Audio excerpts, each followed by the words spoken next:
اللہ سب کی محنت کو، آپ لوگوں کے آنے کو، آپ لوگوں کے پڑھنے کو قبول فرمائے۔ آمین۔ دوسری بات یہ ہے کہ اس قرآن کے سننے کا مطلب یہ ہے کہ ہمارے اندر کچھ تبدیلی ہونی چاہیے۔ جو کام ہم نے پچھلے کیے ہیں وہ کام اب ہم نہیں کریں، اس لیے کہ آپ سب اس بات کو جانتے ہیں، کوئی انجان نہیں ہے کہ آدمی کی موت کا کوئی بھروسہ نہیں ہے۔ کل جو لوگ ہمارے ساتھ تھے وہ اس سال نہیں، اس سال جو ہے وہ اگلے سال کیا بتائیں۔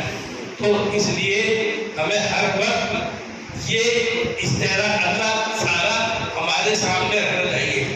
ہم زندگی ایسے گزاریں کہ اللہ ہمیں ہر وقت دیکھ رہا ہے۔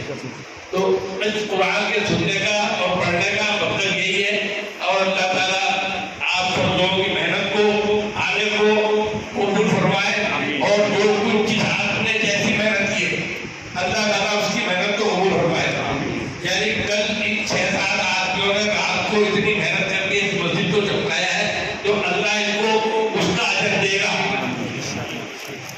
یہ مسجد کی خدمت رائے گا نہیں جائے گی کسی کی بھی، کبھی بھی نہیں ہے، اس کی مل جائے گی۔ اور سب سے بڑی بات یہ ہے کہ ہم محلے کے اندر اتفاق اتحاد کو بنائے رکھیں۔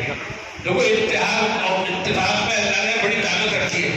اگر ہمارے اتفاق ہوگا تو ایسی محفلیں ہر وقت ہوتی رہیں گی، بس انشاءاللہ۔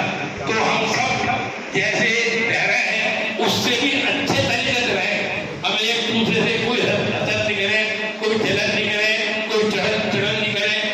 اب جو کچھ جیسا آدمی کرے گا ویسا پائے گا۔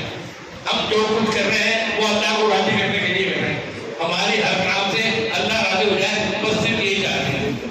بس اللہ تعالیٰ سے دعا ہے کہ اللہ تعالیٰ آپ سب کو آنے کو قبول فرمائے، اور آپ کی سب کی محنت کو قبول فرمائے، اور آپ کی عمروں کو برکت